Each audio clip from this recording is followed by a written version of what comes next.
सड़क से लेकर संसद तक मोदी सरकार बुरी तरह घिर गई है। उसके खिलाफ जमकर नारेबाजी हो रही है। एक तरफ सड़कों पर छात्र और युवाओं ने मोर्चा खोला हुआ है, तो दूसरी तरफ संसद में विपक्ष ने शिक्षा मंत्री धर्मेंद्र प्रधान के इस्तीफे से उठी मांग अब पीएम मोदी के इस्तीफे तक जा पहुंची है, जिससे मोदी समेत पूरी बीजेपी सरकार घिरी हुई नजर आ रही है। विपक्ष ये साफ कर चुका है कि पहले धर्मेंद्र प्रधान का इस्तीफा होगा, उसके बाद पेपर लीक पर सदन में चर्चा कराई जाए।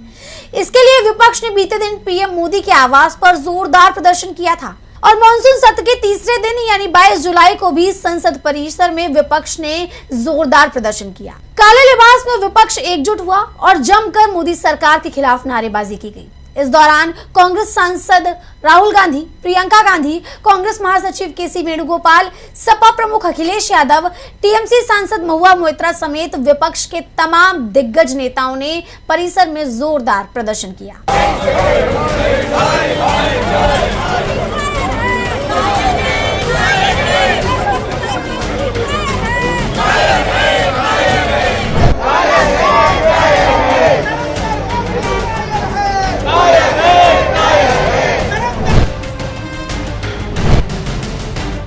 विपक्ष ने मोदी सरकार के खिलाफ जमकर नारेबाजी की और छात्रों से माफी मांगने को भी कहा। विपक्ष का साफ कहना है कि प्रधानमंत्री नरेंद्र मोदी के इशारे पर पुलिस ने छात्रों के साथ जो बर्बरता की है, छात्रों पर जो लाठियां चलाई, उसके लिए मोदी को माफी मांगनी चाहिए और धर्मेंद्र प्रधान का इस्तीफा तुरंत ले लेना चाहिए। अभी तक विपक्ष परीक्षा लीक पर चर्चा की मांग प्रमुखता से उठा रहा था, लेकिन सरकार का अड़ियल रवैया देखकर विपक्ष और आक्रोशित हो गया। विपक्ष साफ कर चुका है कि अब पहले धर्मेंद्र प्रधान का इस्तीफा होगा, उसके बाद ही चर्चा होनी चाहिए, क्योंकि तभी ढंग से सदन में चर्चा हो पाएगी। राज्यसभा में यही बात कहते हुए कांग्रेस अध्यक्ष और राज्यसभा में नेता प्रतिपक्ष मल्लिकार्जुन खड़गे ने जमकर मोदी सरकार को सुनाया। डिस्कशन हो रहा है तो शिक्षा मंत्री पहले राजीनामा देना चाहिए। धन्यवाद। जब वो राजीनामा नहीं देंगे, निष्पक्षपात चर्चा यहाँ नहीं होगी। इसीलिए अगर निष्पक्षपात चर्चा होना तो मैं रिक्वेस्ट करता हूं गवर्नमेंट को, वो रिजिग्नेशन दिलाए, चर्चा शुरू करेंगे। जैसे ही खड़गे ने सदन में मुद्दा उठाया, पूरे राज्यसभा में हो हल्ला शुरू हो गया, लेकिन चेयरमैन ने उनकी बात नहीं मानी। सदन में शिक्षा मंत्री धर्मेंद्र प्रधान के इस्तीफे की मांग का मुद्दा उठाने को लेकर खड़गे ने कहा, हमने नियम 267 में नोटिस दिया है और चेयरमैन से चर्चा की अनुमति मांगी, लेकिन वो तैयार नहीं हुए और कहा कि किसी और नियम में आप अपनी मांग रख सकते हैं। इस पर मैंने कहा कि अन्य नियम में चर्चा का महत्व नहीं रह जाएगा। जैसे लोकसभा में एडजर्नमेंट मोशन होता है, वैसे ही राज्यसभा में नियम 267 का महत्व होता है और हम 2-3 दिन से ये मांग उठा रहे हैं। हमने ये बात भी उठाई कि राहुल गांधी, प्रियंका गांधी का अपमान किया गया। किसी महिला सांसद को रात 9 बजे तक थाने में कैसे बैठाया जा सकता है?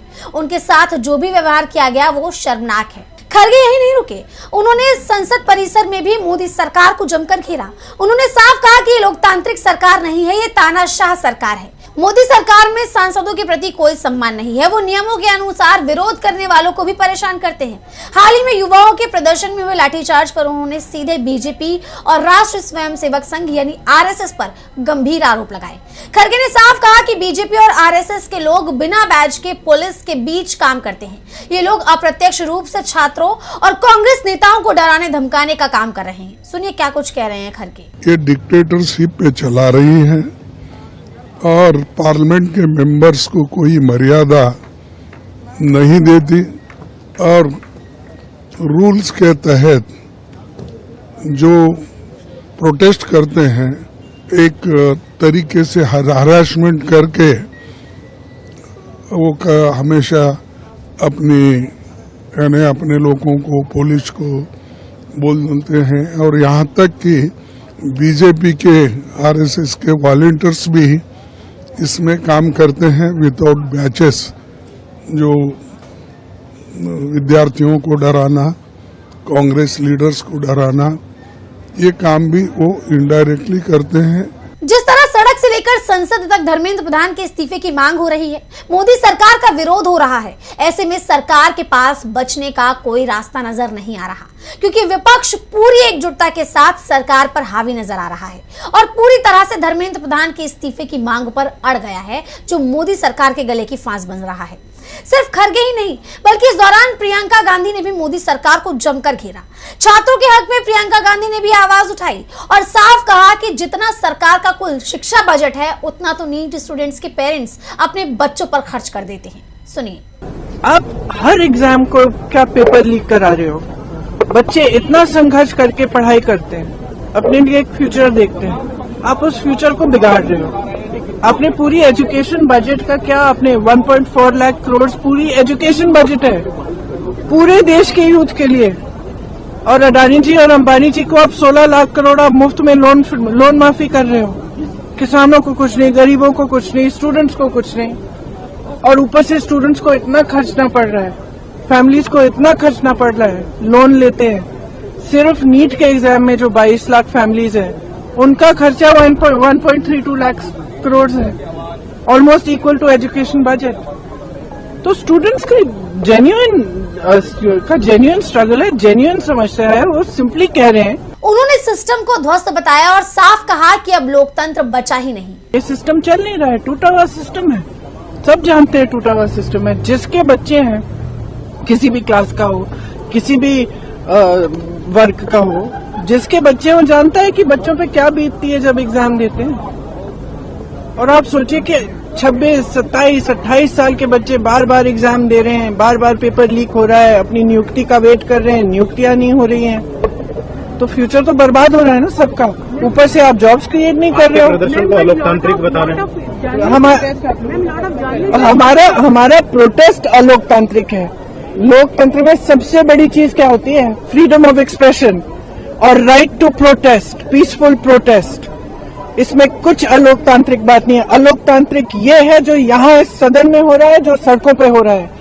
सदन में आप चर्चा नहीं करते, एलओपी को बोलने नहीं देते, ऑपोजिशन लीडर्स को बोलने नहीं देते। प्रियंका गांधी ने साफ कहा कि सरकार वंदे मातरम जैसे बिल पर 8 घंटे चर्चा करवा सकती है, लेकिन पेपर लीक जैसे जरूरी मुद्दे पर वो बिल्कुल चुप है। यानी साफ है कि अब पेपर लीक के मुद्दे पर मोदी सरकार बुरी तरह से घिर गई है। ऐसे में देखना होगा कि पीएम मोदी धर्मेंद्र प्रधान का इस्तीफा लेते हैं या विपक्ष के विरोध को भी अनसुना कर देते हैं। हमारे चैनल से जुड़े रहने के लिए YouTube पर टाइप करें DB लाइव, सब्सक्राइब बटन को क्लिक करें और बेल आइकन को दबाना न भूलें ताकि खबरें आप तक पहुंचती रहें। देखते रहिए DB लाइव, क्योंकि यहाँ हैं खबरें लगातार। हमारे चैनल से जुड़े रहने के लिए YouTube पर टाइप करें DB लाइव, सब्सक्राइब बटन को क्लिक करें और बेल आइकन को दबाना न भूलें ताकि खबरें आप तक पहुंचती रहें। देखते रहिए DB लाइव, क्योंकि यहाँ हैं खबरें लगातार।